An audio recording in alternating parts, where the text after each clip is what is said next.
Welcome back to Screaming Projector, the podcast about two art forms that have always understood one another, horror and metal. I'm Dave, and we're here to discuss the collision of these two genres, the deep dives, the conversations, the backstories, all of it.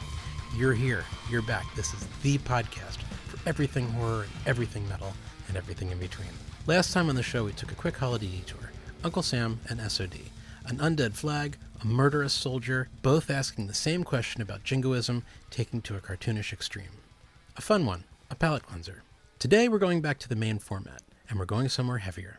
Inheritance, curses, and a question of whether you can really escape what came before you. Spoiler alert. This episode discusses a 1973 film. It's been 55 years, so if you haven't seen it, go back and watch it. Come back, we'll still be here. Okay, let's get into today's pairing, without naming any names.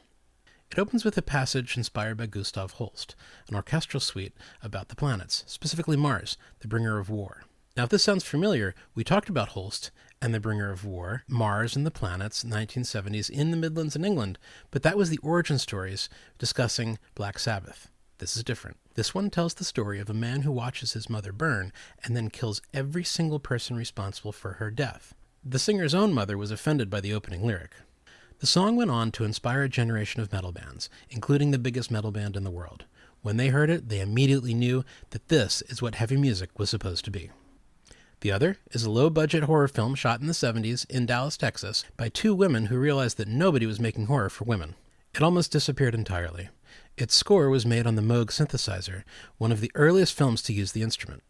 It opens at a gallows, with a witch who doesn't beg, doesn't cry, and doesn't waste her last breath on anything except a curse that will reach 300 years into the future to destroy the bloodline of the man who condemned her. Neither one references the other, but I believe they're asking the same question. What does it mean to inherit someone else's darkness? What happens when the sins of the past come back looking for you, not because of what you did, but because of who you came from? Here's today's pairing. Diamondhead, Am I Evil, 1980. The Mark of the Witch, 1970. Let's find out if I'm right. Diamondhead, the song that built thrash metal. Stourbridge, West Midlands, 1976. Two school friends, Brian Tatler on guitar, Duncan Scott on drums, decide to form a band. They pick up a singer named Sean Harris, and eventually a bass player named Colin Kimberly, and call themselves Diamondhead, after a Phil Manzanera solo album. They're teenagers. They're from an unremarkable town in the West Midlands, England, and they're about to write one of the most important albums in metal history. It didn't happen overnight. Tatler has described wanting to write something heavier than Black Sabbath's Symptom of the Universe, which, if you know the song, tells you exactly what kind of ambition we're dealing with here. He came up with the central riff, then the band spent the next 18 months writing a song around it, adding sections, taking them away, recording on a cassette player, in a room, listening back, and adding more. An intro inspired by Holst, a fast section, a slow section, a guitar solo, and an ending. Organic, intuitive, completely unaware of what it was becoming. The opening of Am I Evil is unlike anything else in metal. The intro, lifted directly from Mars, from Holst's Suite of the Planets, it arrives like a funeral, slow, heavy, ancient. If you listen to episode 1, you know exactly where this piece has been before. If you haven't, please go back and listen to it. Geezer Butler has said he was playing the tritone from Mars on his bass before Black Sabbath even wrote anything, and that listening to that tritone may have found its way into his fingers and recorded the first metal song ever. Holst to Sabbath, Sabbath to Diamondhead. Tatler had reached back into the same well that Iommi had drawn from, possibly without even knowing it. 3 generations of music. One piece of music written in 1914, a chain of inheritance that runs through the entire line of metal. Harris's voice comes in over it, in one of the most arresting lines in heavy metal history. My mother was a witch. She was burned alive. The song tells a story of a man who witnessed his mother being burned alive for being a witch, and then seeks revenge for all 27 people responsible for her death. Standing over their frozen bodies, he asks the question, Am I evil? The answer is yes. Tatler has admitted he still doesn't fully understand what the song is about.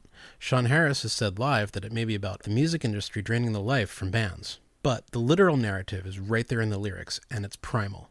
A son, a mother murdered, vengeance, and reckoning. Not evil as a pose or as an aesthetic, but evil is a question that the narrator has to ask once the bloodletting is done. The song was released on Diamondhead's 1980 debut album Lightning to the Nations, recorded in a week, self-released on a tiny label, packaged in a plain white sleeve. No marketing, no major label, no distribution beyond what the band could manage by themselves. By any commercial measure, the album didn't even exist. Then, in 1981, a young Danish kid living in America traveled to England to see the band live. His name was Lars Ulrich. He ended up living with the band for over a month, writing songs with them. Then, he decided to start his own band. He went back to America, and you know what happens next. Metallica covered Am I Evil as a B-side in 1984. Since then, they have played it over 750 times live. At one point, every one of the big four thrash metal bands, Metallica, Anthrax, Megadeth, and Slayer, have played it together on stage. Diamondhead have said that the Metallica royalties are a big reason the band has been able to keep going. Here's the thing about Am I Evil for the episode. The song is not about evil as an outside force. The song is about evil as an inheritance. He didn't choose his mother. She didn't choose her death. He didn't choose the rage that followed. The question of the center of the song Am I Evil is really asking, am I what was done to me? Am I the sum of the things that happened before I was even old enough to understand them? Hold that question, because there's a film from 10 years earlier that has been sitting on it for over 300 years. Mark of the Witch, The Curse That Waited. Dallas, Texas, 1970. Two women named Mary Davis and Martha Peters decided to make a horror film. Their observation was that the horror industry was booming, and not a single horror movie has been made about or by women. So, they wrote the screenplay, produced it themselves, and hired a director. The budget was tiny. Most of the cast never even appeared in another movie. The score was composed on a Moog synthesizer, one of the earliest horror film scores of its kind. The film they made opens with a hanging. A witch named Marjorie is brought to the gallows by a man named McIntyre Stewart, along with two other members of her own coven who turned on her and together caused the death of 10 other witches. With her final words, Marjorie curses Stewart. He and all of his descendants will bear the mark of the witch until she returns to exact her vengeance. That opening is remarkable. Marjorie doesn't weep. She doesn't plead. She stands at the gallows with total composure and uses her last breath to set a timer, 300 years in the future, to a bloodline that has no idea what's coming. Cut to the present day, a college campus. A professor named Max Stewart, a direct descendant of McIntyre Stewart who condemned Marjorie, is teaching a course on superstition. One of his students, Jill, discovers a real book of spells at a charity book drive, performs a ritual without knowing what she's doing, and is immediately possessed by Marjorie's ghost. The witch reveals herself to Jill's professor and boyfriend, bearing a mark on her wrist identical to a mark on Max's wrist, which marks him as the descendant she's been waiting for. Max Stewart didn't burn any witches. He wasn't even alive in 1648. He's a mild-mannered college professor teaching classes about superstition, the very kind that destroyed Marjorie's life. And none of that matters. The curse doesn't care what he did. It only cares about the blood in his veins. The film moves through its low-budget paces, possession, seduction, ritual murder, and ends where it has to end. Max Stewart cannot resist Marjorie's kiss, and is transported back to 17th century England, exactly for the moment of his own execution. The innocent descendant pays the price for his ancestors' crime. The curse resolves exactly what it was designed to do. Now, Mark of the Witch is not a perfect film. It's cheap, it's slow in places, and the tonal shift between Marjorie's terrifying opening and the somewhat wobbly on-campus middle section is jarring. Critics have noted this, and I'm noting it too, because the show is not in the business of overselling things. But here's what the film gets exactly right. The curse, the mechanism, that guilt isn't personal, that it's genealogical. That what your ancestors did can reach across centuries to someone in a classroom in a world that has completely forgotten the original wound. That past doesn't care whether you're personally responsible. It just follows the blood home. And there's one more detail I want you to hold on to, that Moog synthesizer score. Eerie, electronic, ahead of its time. A horror film from 1970, shot on a shoestring budget in Texas, scored on one of the earliest synthesizers in cinema. You can draw a line from that score to Carpenter's Halloween theme 8 years later. And from Carpenter, as we discussed last episode, to the entire atmospheric metal tradition that followed. The synthesizer is the sound of dread that starts earlier than you think. Speaking of Carpenter, stay tuned. We've got a special episode coming up about a man who just closed the loop on 50 years of exactly this. More on that when it drops. The Connection. The Blood Remembers. A metal song from the West Midlands in 1980 and a horror film from Dallas in the 1970s. Here's the line that I'm drawing. Both Am I Evil and Mark of the Witch are about inherited consequence.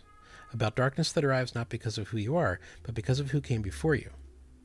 And both ask the same question after all the blood and the burning. Is it fair? In The Mark of the Witch, the answer that the film gives is brutal and clear. Fairness is irrelevant. The curse doesn't negotiate. Max Stewart is a decent man by every indication. He's thoughtful. He tries to help. He attempts to save Jill from the spirit inside her. And at the end, he's pulled back through time anyway. The dead is structural, not personal. It doesn't matter who he is, it matters who his blood was. In Am I Evil, the narrator chooses to inherit the consequences. Nobody told him to go murder all 27 people who were responsible for his mother's death. He made that choice himself. But the question that the song leaves you with, Am I Evil, suggests that he's not entirely sure whether the choice was his to make. Whether that rage that drove him to it was his own, or whether it was something that was always going to happen to him anyway once his mother was burned. Something passed down, something waiting. So here's where the connection between the two films gets really interesting for me. The witch is the origin of the story, not the monster in it. Marjorie of Jourdain was murdered. The narrator's mother in Am I Evil was murdered. The women who burned are the wound that everything else grows from. The horror in both cases is the consequence of the original violence reverberating throughout time. I'll be fully transparent. I have no evidence whether Sean or Brian ever saw the movie The Mark of the Witch. The song came from a riff that Tatler wanted to make heavier than Sabbath. And Harris wrote the lyrics, and he's not even sure what it's about. But I would argue that that's exactly the point. Both works arrived independently at the same idea, that dead have claims on the living, that blood is a form of memory, that somewhere in the past a woman burned and the fire isn't finished yet. Metal has always understood this. The genre is built on the idea that the darkness we carry isn't accidental. It comes from somewhere. It has a shape, and ignoring it doesn't make it go away. Diamondhead, at 18 years old, wrote a song on a cassette player in a room, and the song proved it. Next episode we go somewhere completely different into it. A Connecticut mellow death band, an 11-minute song about sacrifice, and a question about what we're willing to give up for the ones that we love. It's heavier in a different sense. It's heavier in heart, not just the riffs. It's esoteric, it's kind of hard to get your hands around, but it is much more profound. Until then, stay heavy, stay haunted, and be careful about what you inherit. Fulci lives. That's a wrap on this one. Thank you for listening to Screaming Projector. New episodes drop regularly. You can follow us on Instagram at Screaming Projector, and you can find everything at screamingprojector.com. I'd like to hear what you have to say. I want to know what your thoughts are. Hit me up at dave@screamingprojector.com. And if you're watching this on YouTube, please hit like and subscribe. It genuinely helps new people find the show. If you'd like to help support what we're building here, we're on Patreon. Every little bit helps. Until the next time, stay heavy, stay scared. Fulci lives. Screaming Projector is a production of Screaming Projector Media. Music by D218 and Dave.